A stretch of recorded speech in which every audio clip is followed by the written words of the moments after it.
This is going to be our next part in the 20th New York State Militia at Gettysburg.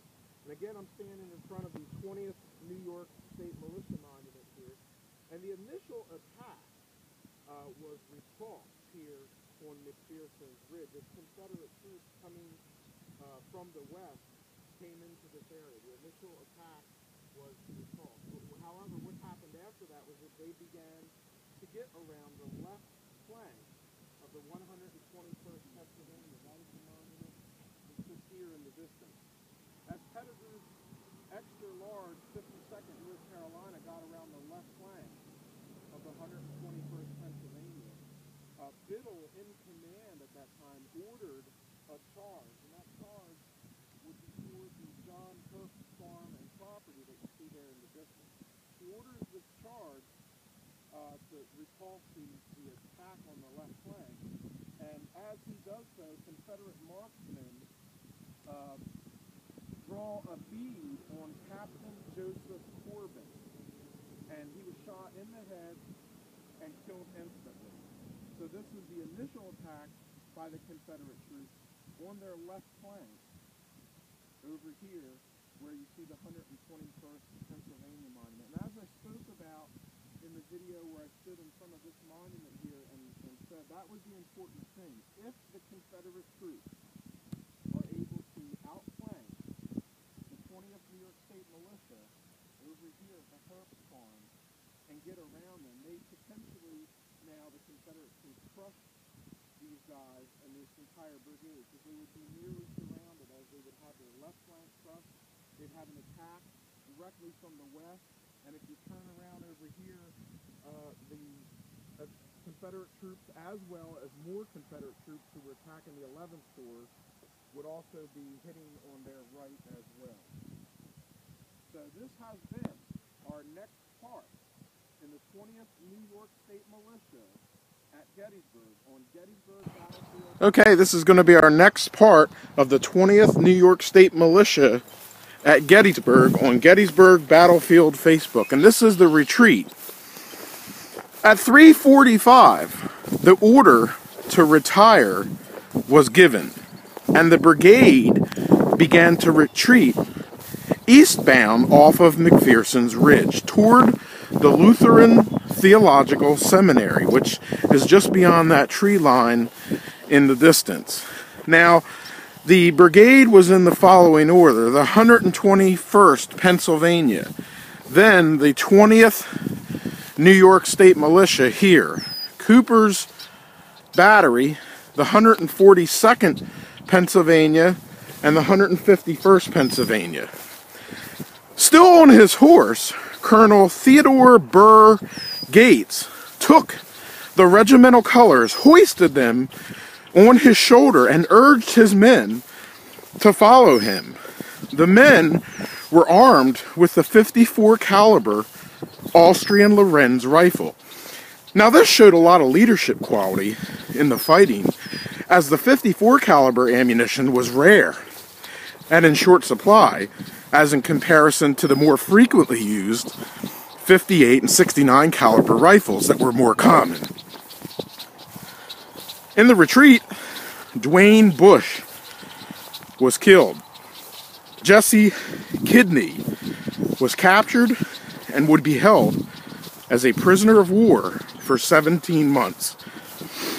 The 20th New York State Militia, who come to Gettysburg with 300 plus soldiers, lost 2 companies who were disconnected from them after holding off Pettigrew's men at the Harmon farm. Now we're seeing mass casualties as their broken regiment retreated to the field near the Lutheran Theological Seminary.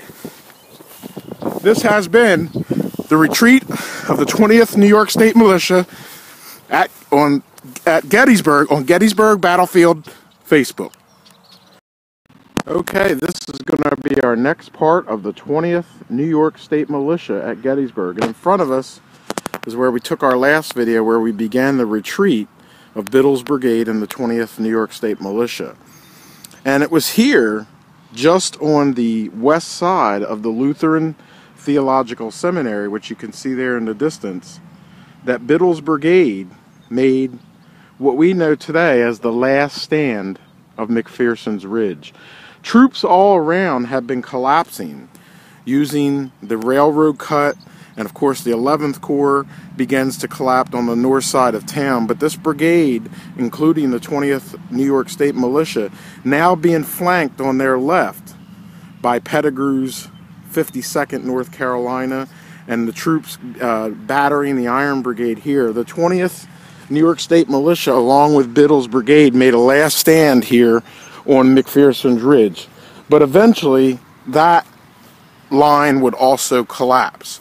And as a part of the retreat, the 20th New York State Militia would begin to retreat to the northeast in this direction here across McPherson's Ridge. And they would eventually reach the railroad cut. So we're going to go ahead and spend a couple minutes here to retrace the route of retreat of the 20th New York State Militia. Of course, they would have passed by the Lutheran Theological Seminary, which we had taken a look at in a few minutes. They would then proceed in the direction that we are walking in here where our camera is. This house to my left is a modern house. It was not here during the Battle of Gettysburg, but the one directly in front of us was. And that was the home of Charles Crouth. And Charles Crouth, his home sat here next to the Lutheran Theological Seminary, which you can see right over here in front of our camera. The 20th New York State Militia and Biddle's brigade now are making a hasty retreat in this direction, trying to get to the railroad cut. If they can get to the railroad cut and find a spot to get in, they would have a few things going for them. One, they would be heading with all the other Union troops back to the center of town, and then of course down to Cemetery Hill. But they'd also be in a cut, and in that cut they would be able to have a route of escape that would afford them a certain degree of protection. So again, they would pass by the Charles Crouth house, which we are passing by now, and they would head down in this direction. Now, where the 20th New York State Militia actually crossed into the cut has been documented, and it is known, and that would be at the Sheed's house.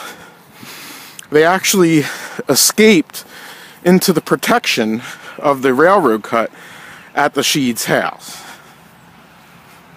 And we're going to head down here until we get to Route 30 where the Sheed's house is, and then we'll continue our video. And today, the Lutheran Theological Seminary has put in a walking trail, and for anyone that's interested, you can walk along this walking trail and see different points. But the 20th New York State Militia would get into the railroad cut right there at that house in front of us. That was the Sheed's house, still is the Sheed's house. In fact, the Sheed's family still owns and operates a business, sutler business, out of the house. But this is where the 20th New York State Militia would have crossed the Chambersburg Pike and entered the railroad cut. This has been our next part of the 20th New York State Militia at Gettysburg on Gettysburg Battlefield Facebook. Okay, this is going to be the 20th New York State Militia at Gettysburg on Gettysburg Battlefield Facebook. And we are here at the Chambersburg Pike at the Sheed's house, also known as the Carrie Sheed's house or the Oak Ridge Seminary. And it was here that the 20th New York State Militia crossed and escaped into the railroad cut. Up on the window over here, you can actually see a cannon shell stuck onto the left of that window up there, and that happened during this time. Now, the siege house was built in the year 1862, so it was a new, less than 1-year-old house at the time of the battle. And the 20th New York State Militia would pass right by this house, and they would enter into the railroad cut. Now, once in the railroad cut, they would actually then head eastward, and we will pick up that direction of march in a later video, but they would head east toward the center of Gettysburg. Now, in 1863, the railroad cut did not have tracks that went all the way down. It was a new railroad, a tapeworm railroad that the tracks had not been laid yet. So the 20th New York State Militia is now entering this area that we're talking about, and what they would do is they would then head eastbound in the cut toward the center of Gettysburg. And here today, I'm looking westward along the cut, but they would enter right here and then head eastbound toward the town of Gettysburg. In the distance, just over here, you can see the top of the hotel on the Lincoln Square, and then right here, this cupola is actually the courthouse of 1859. So these troops would now head eastward on the railroad cut in this direction toward the center of town before taking roads southbound like Baltimore Street and heading toward East Cemetery Hill. This has been our next part of the 20th New York State Militia at Gettysburg on Gettysburg Battlefield Facebook.